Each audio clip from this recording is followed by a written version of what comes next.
Okay, so this is our last topic for electrostatics. And we're looking more at potential energy and electric potential. We will be looking at point charges now, so we know point charges will create a non-uniform electric field. Therefore, the equation for energy is going to be slightly more complicated, but not too much. Before we get into that, though, I'm just going to show you another unit for energy. We call this the electron volt. Okay, so we call this the electron volt.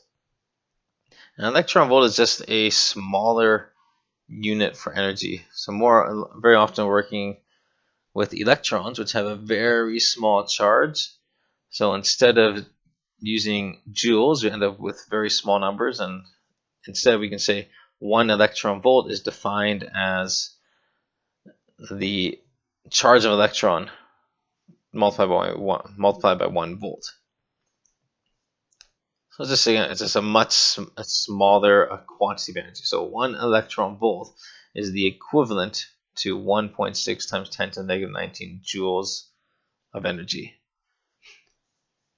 So this first question is, how much kinetic energy will an electron gain if it is accelerated through a 600 volt cathode ray tube? So this example is kind of becoming out of date because we don't really use cathode ray tubes that much anymore. Cathode ray tube is basically an old school, one of those box TVs that you probably don't even know what they are anymore. So old TVs, they used to be very wide. Nowadays you have these very skinny TVs using pixels, but before this is how they would work. You'd use electrons, and you'd send these different electrons at the screen, and it's going to create a picture. So basically what's going to happen in these old school TVs, you'd have,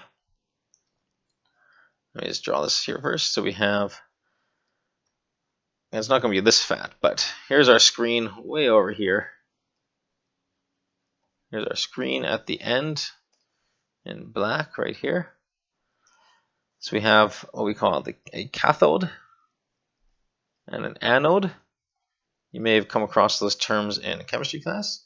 So cathode, this is negative, anode is positive, and what happens is electrons are fired to the right like so. When it passes and has the opening to travel through. So in this one, because this is a negative charge and this is positive charge, as that electron passes through, it's going to accelerate, get faster and faster and faster. So it goes really fast through here, and this is a deflector. And these deflectors, depending on the charge of these deflectors, it will either cause the electrons to bounce up or down, and it'll hit the screen, forming an image. That's just the application part. So if we actually just want to solve this question that says, how much kinetic energy will an electron gain if it accelerates through a 600 volt cathode ray tube? So you just go work is equal to QVBA.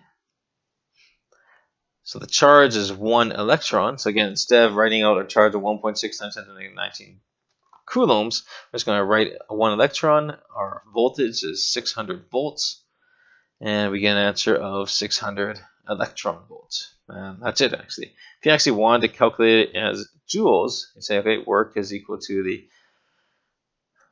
well, this is physics. So the amount of energy it gains is just that value we found. So if you want to calculate in terms of joules, though, we just have to multiply that 600 electron volts by the value up here, because it's just defined as 1 electron volts is just defined as 1.6 times 10 to the negative 19 joules per electron volt, per 1 electron volt, right? That's a definition of, that is our definition of how many joules are in 1 electron volt. We get 9.6 times 10 to the negative 17 joules.